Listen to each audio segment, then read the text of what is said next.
Hey, what's up, you guys? Welcome to True Myths, the show all about myths, urban legends, conspiracies, all of the things that we don't fully understand. I'm your host, Anthony Manella. Today's first guest is Ryan McCauley. Hello, everybody. Woo! Yes! Yes! Yes!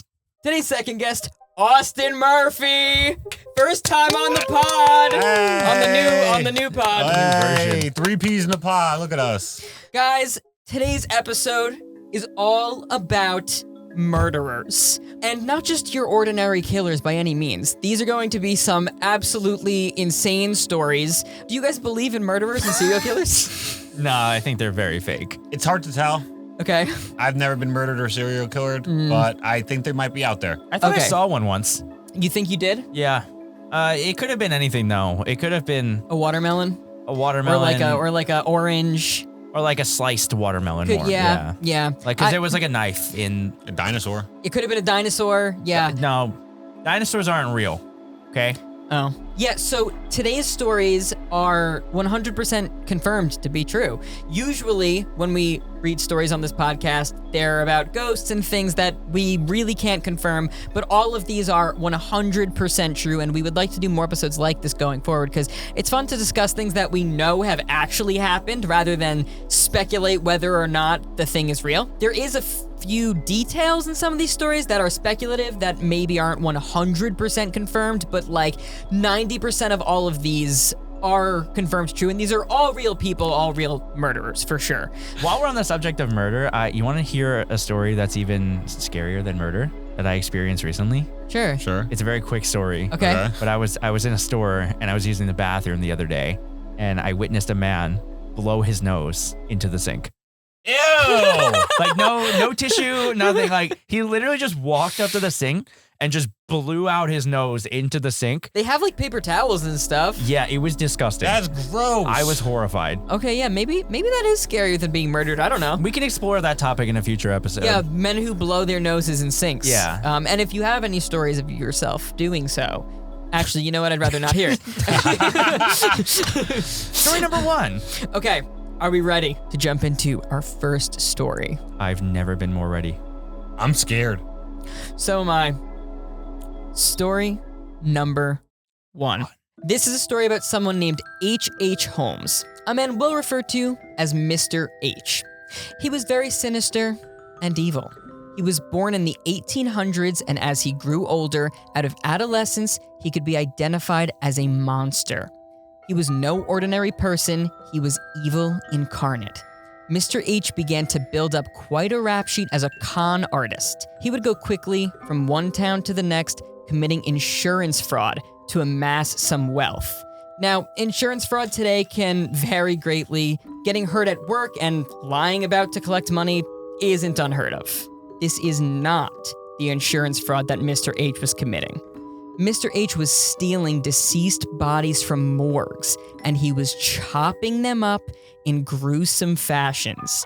He then would lie and say this dead corpse that he sliced up was a victim of an accident, and he'd collect the money and again skip out of town. But Mr. H would use the small amount of money he amassed to commit much more villainous acts. Mr. H moved to Chicago, and he outfitted a 3-story building to become a hotel. An engineering exposition was about to happen, and he wanted to lure the travelers into his lair, a building which would be dubbed Murder Castle. Mr. H would lure travelers to his hotel, and inside they would be in for a night of fear and no return. This murder castle was filled with stairwells that looped themselves back around, hallways leading to dead ends, trap doors, and a chute to the basement of the building, and even pipes that could pump knockout gas into rooms so that Mr. H could then take his unconscious victims to an operating table and do as he saw fit. It is said that Mr. H tortured at least 25 different people in his murder castle. This quote can be attributed to him. I don't know what this man sounds like, but I imagine it's something like this. I was born with the very devil in me. I could not help the fact that I was a murderer. No more than a poet could help the inspiration to song, nor the ambition of an intellectual man to be great, the inclination to murder come to me as naturally as the inspiration to do right comes to the majority of persons. That's the end of story number 1. That's Discuss. insane. That is a real event that happened. That's some Saw stuff. Yeah. I mean, first of all, how do you even have the brains to, like, build all these traps and have the pipes, like, shoot out knockout gas? Like, how do you even know how to do these things? I mean, Phineas and Ferb know how to do a lot of things like that. They're not real!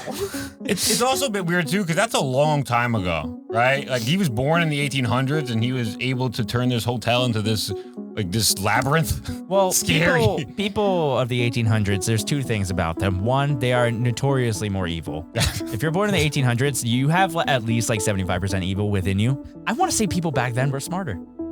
Oh yeah, Right? yeah. I would say the general population you're saying was. Yeah. Yeah. So like, there's that.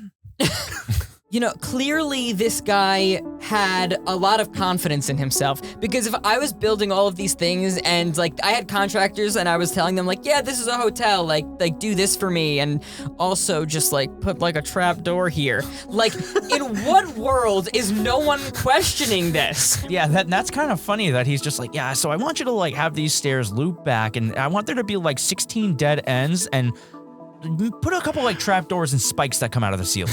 I just when I hear it, I just think there's I mean, not to make light of it or anything, you know, because some real people died, but there's a little bit of jest in it, kind of, right? Because like there's like stairs that loop to nowhere, which is obviously going to be really scary if you're trying to run, and there's hallways that go to nowhere, which is going to be scary if you're trying to run, and if you get knocked out by the knocking gas, it's going to operate you and you probably die.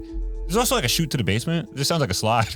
That sounds fun. Let me go. That's the one true escape if you find it. You find the chute to then get out of there. How is this man committing insurance fraud by stealing bodies that are already confirmed to be deceased and then cutting them He was up? cutting them up. So Yeah. they couldn't identify them. Yeah, and he was like just claiming there was somebody else. Yeah. Oh, somebody who's alive. Yeah, yeah. Yeah. And he would collect their insurance fraud or in their money. It'd be fraud. Yeah, right. Okay. I mean, yeah, like Austin said, it is a very serious thing that did realistically happen. But I can't help but just picture this guy as like a cartoon villain. Do we have a picture of him? Let me see.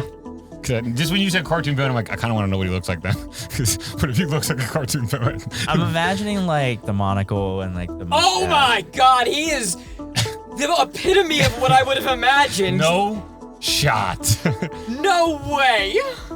Dog. That's exactly what I was thinking. No shot. I'm sorry, audio listeners, that you can't see, but just imagine in a really suspicious hat with like, he's wearing the typical like suit. He's got like a really Classic villain mustache. honestly a really great mustache. I was about to say, you said villain mustache. I was like, it kind of looked like my mustache. But then you said great mustache. I was like, okay, I'll take both. No, yeah, you have a villain mustache. Oh, yeah, that's real. Yeah, that does make me a villain. Yeah, you're allowed to have the villain If mustache you just without, like shaved all this, you'd look like a villain. obviously, like you said, this is terrible, but this is the 1800s, so I think that it was a lot more likely to get away with things like this. Like today, right? You sneak into a morgue, there's gonna be cameras. People are gonna know, you know, but yeah, this is the kind of thing that would not happen today. How they were moving before DNA?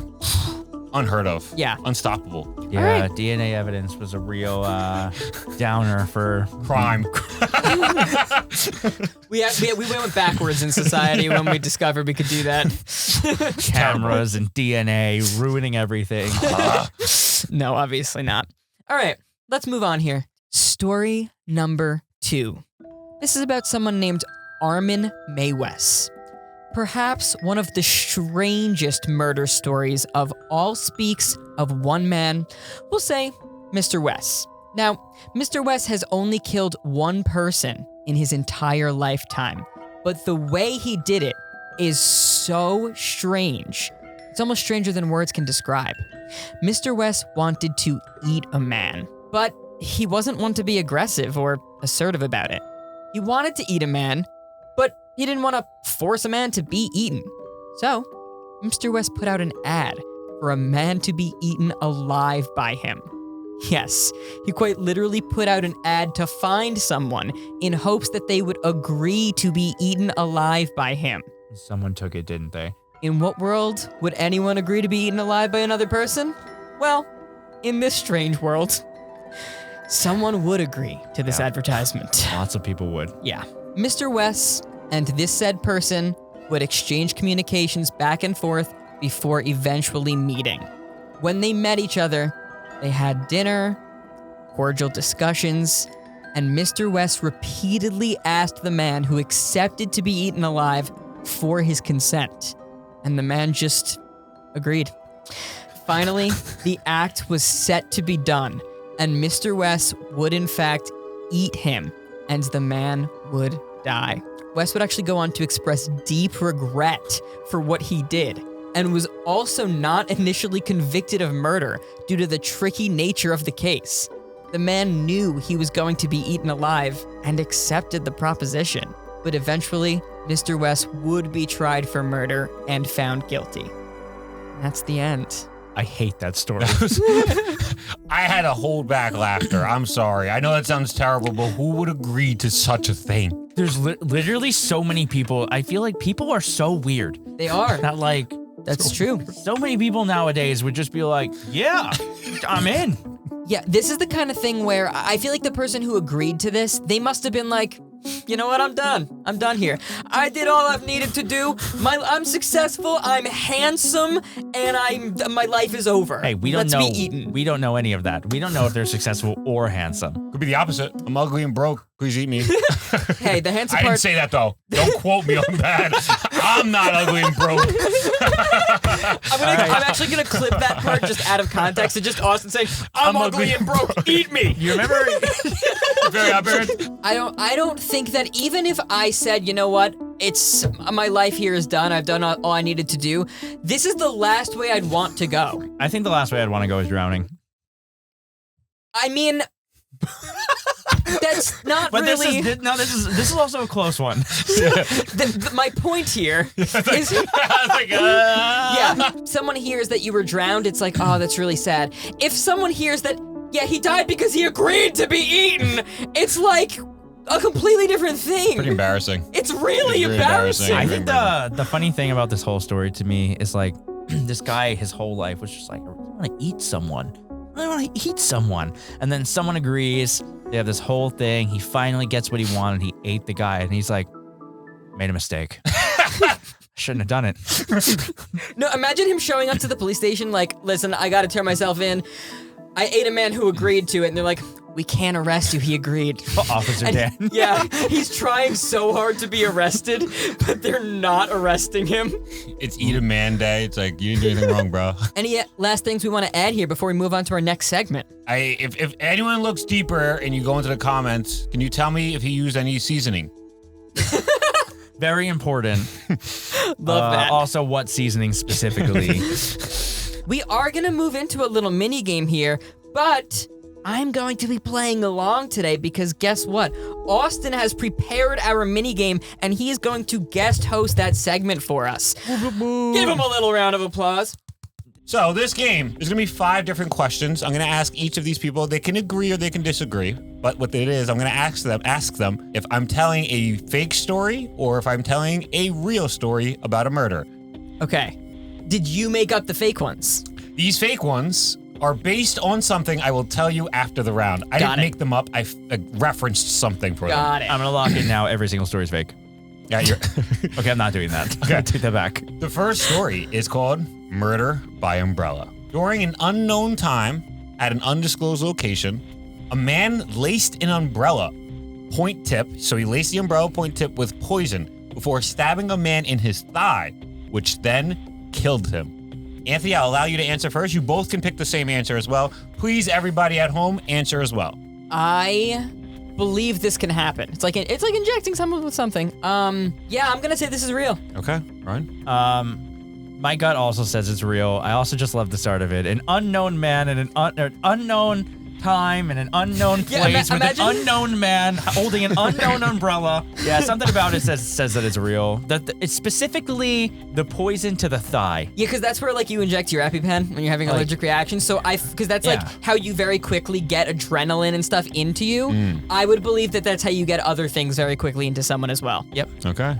This story was real. Both of you Okay. got a point. Yeah, we're not on a team. Oh, wait, yeah. Boo. Thumbs down. You stole my answer. You stole mine. You read my mind. Oh, shoot, he's right. I did. He can do that. Yeah, I Can do that. I can do that. This next story, or short story, is called Murder by Hat. During an unknown time at an undisclosed location, a man who traveled with a big hat once murdered a man by using his hat, which featured a razor blade faceted around it. He sliced the man's neck open. I'm really thinking here, and I think that first Austin planned the order of these. So the first one would be true, and then we'd hear the second one and be like, okay, now we're pushing it, right? There's no way he killed this man with a hat, but he did. I'm gonna say true. Okay.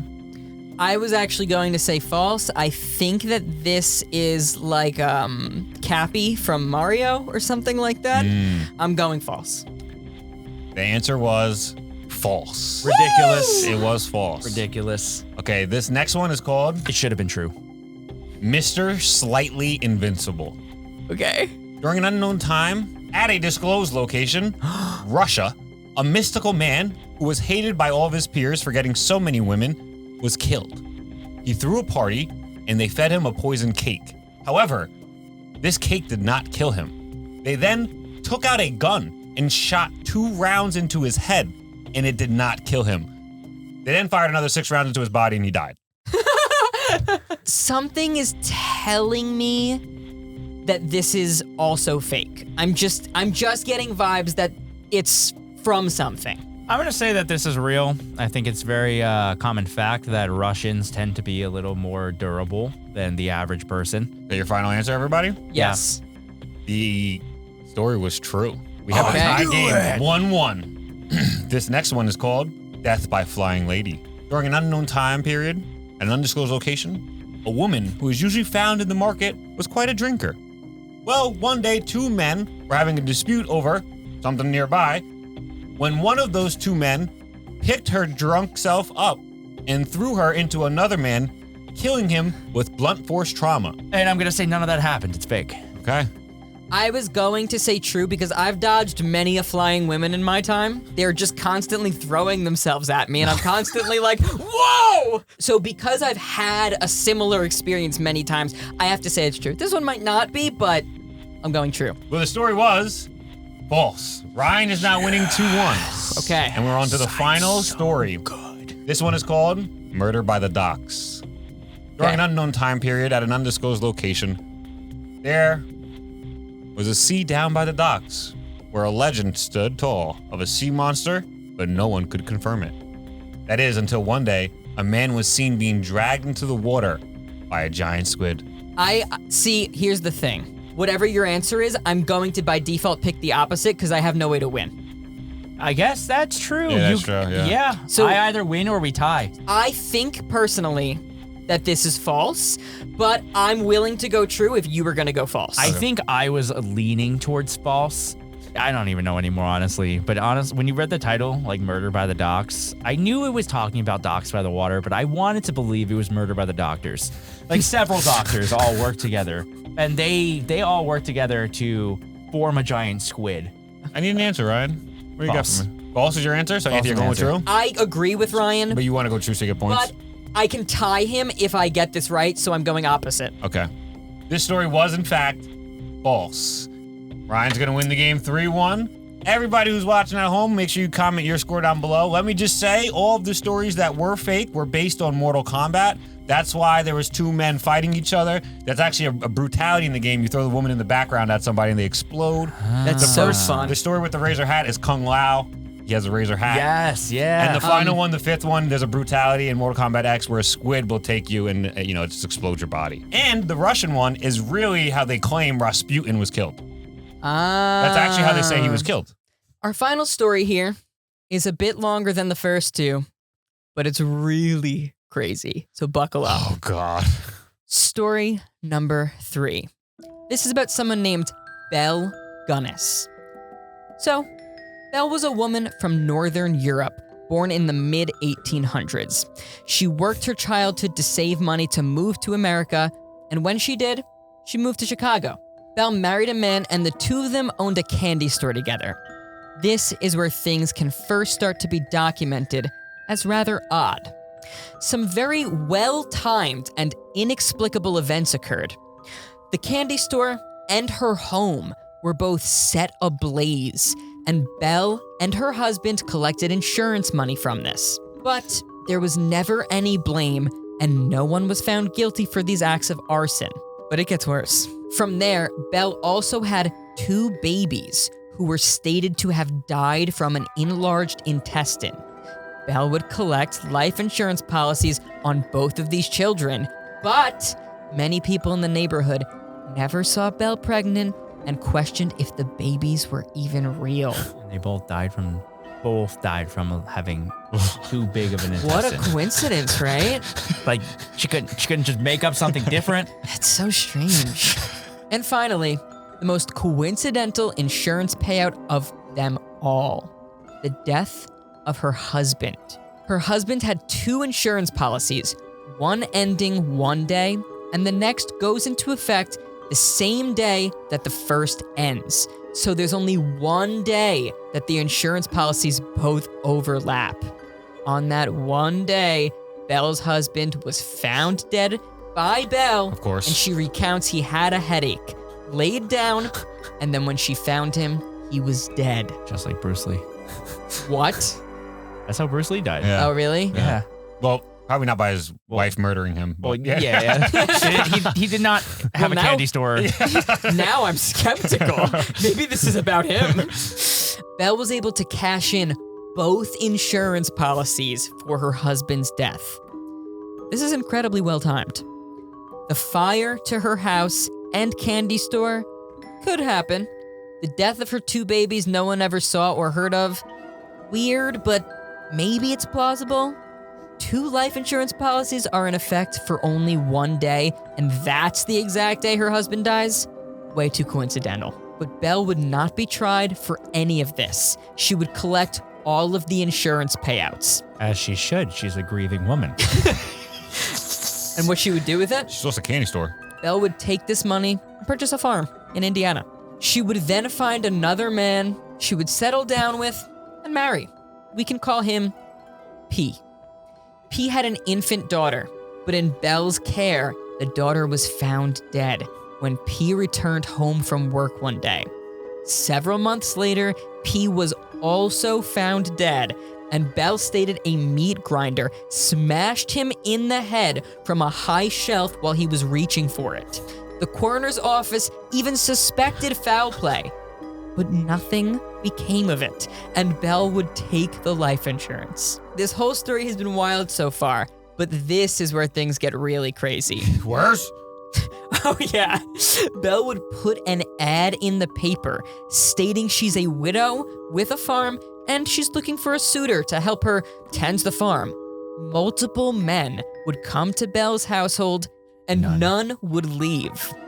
One wrote a letter home saying that he liked the farm and he just wanted them to send some potato seeds. His family never heard from him again. Another withdrew a large sum of cash and went to Belle's home to stay with her. He was then never seen again. A man who did carpentry at the house stated to have seen dozens of trunks from male suitors, and yet Belle was still a widow. Where did these men go? Well, it wasn't for a few years later, when Belle's house burned down, did people really understand what was happening. A fire burnt her property to the ground.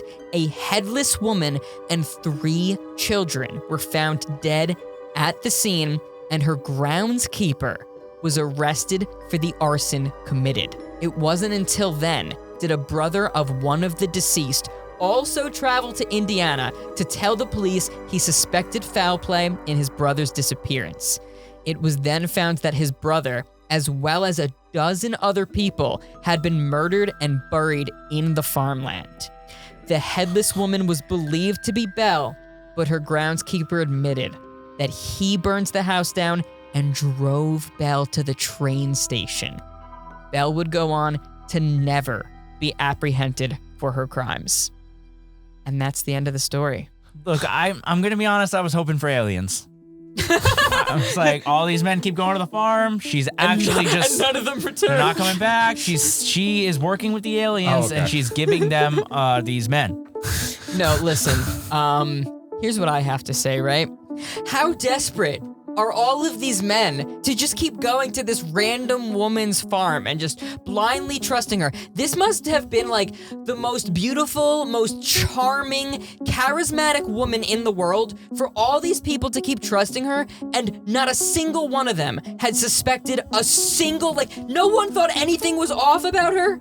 That is crazy. It's the classic I can change her mindset. The story doesn't even have to match up, right? Like there's a whole crazy beginning and then an even crazier ending that doesn't have anything to do, that doesn't have to have anything to do with the beginning outside of them getting money, right? Like they got fraud claims on 2 burnt down buildings, 2 dead children and her husband, and 2 claims on her husband. Then she gets this farm and then there's all those murders. And in the first story it was like fraud, and on all those murders. And it's just crazy that that's how they operated back then. Yeah, this is another example of something that she wouldn't have gotten away with half of this today. Right? No. Some camera would have caught her at some point doing the candy something. store fire probably wouldn't even work, dude. She can get away with the farm murders. It's so likely that any woman can really just like put out an ad and be like, I'm a single woman and I need help. I need a man to come be with me. And there will be hundreds of men. Oh, there. I 100% agree. Why is the male species so desperate? So desperate. It's really sad, actually. But there's also the question of why did nobody follow up in the coroner, right? When the coroner's like, oh yeah, foul play clearly happened here. This meat grinder just fell on this guy's head and he freaking died. Yeah. Right. And everyone's like, yeah, no, it's cool. Like, I don't Yeah, a understand little that. suspicious, but you know what? We're going to overlook it. Give her the money. Like, how heavy is a meat grinder? Is that even... Oh, I don't even know. Especially back then, I don't even know what it would look like. I mean, Yeah, I the guess- word meat grinder just sounds heavy. It does sound heavy. I'd like to see a picture of it. In my head, I'm also imagining that this meat grinder looks like a cheese grater, and it just kind of like it would just bonk someone and then like not actually kill them. That's what I'm thinking, yeah. It lightly taps his head, and then he falls to the ground. Someone just looks over like, yep, he's dead. Yeah. In order for her to have like gotten away with this, it must have been a pretty big machine. But in my head, it's funny to imagine it just wasn't. I like to believe this woman just confessed to everything every single time. She was just like, yeah, I strangled my husband. And they were just like, give her the insurance. Give her the insurance. Another one down. The coroner's like, she just said that she killed her husband by strangling him. And they're like, it is what it is. Meat grinder. Meat grinder. I saw the meat grinder. Something we never got a conclusion on. Did they ever get the potato seeds? Can I ask what you guys think was the weirdest part of the story? Or like the most unbelievable, because for me it's the double insurance, murder on the same day, and not getting caught for it. Like, that's just unbelievable, man. I bet you that the 2 insurance policies didn't even know that, like, they didn't communicate with each other. Yeah, that's also true. Yeah, right, probably so different- she just called one and they said, we're sorry that happened to your husband. Here's the insurance policy. And then she did the same thing with the other one. And the 2 never said, wait, she claimed both? And that was the last day for you and the first day for you? Yeah. Right? Like, something tells me that there just was no communication. There must have been at some point. Because otherwise, how would we know what day they ended and started? But I get what you're saying, like at the time of. At some point, people did definitely put all this together and figure this out. I imagine back in the early days of insurance, it's very easy to commit insurance fraud. Oh. Because those are the people abusing it first. Yeah. That then made it harder for people nowadays to abuse it. Those are all of our stories. I hope for those of you who don't believe in serial killers that now you do believe in serial killers after this story. No. Oh, I didn't change your mind? No. Those stories were obviously fake. Only cereal I believe in is cornflakes. Of all the cereals, that's your choice? I was going to say Frosted Flakes, but I choked. I choked. Once I said cornflakes, I was so embarrassed. I was like, damn, I raised the As word. you should be. No one eats cornflakes. What kind of loser eats cornflakes? Fruity Pebbles was right there. If you eat cornflakes, this is just a joke. It's okay. You're not a loser if you eat cornflakes. If I had to give one piece of advice here, it would be that if you're looking to eat somebody, there's people out there for you. You will find your match. My advice is you don't have to be desperate for love, okay? If somebody just puts an ad out saying, I'm looking for someone to come be my partner, Don't accept it. But Don't do answer it. But do answer the ad that says, I'm looking to eat someone. you just you don't need to be in a relationship to be happy. That's real. That is That's real. real. That's really real. My advice is not really as good as yours. My advice was like, if you want to commit insurance fraud, you've missed the wave. It's way too hard now. These people had it easy. Do something productive with your time. My advice. No, Austin, yours was the best one. that was too good. All right. Well, thank you guys for joining me. Thank you all so much for watching. We'll see you guys again soon with a brand new episode. Bye, guys. Peace. Bye, guys.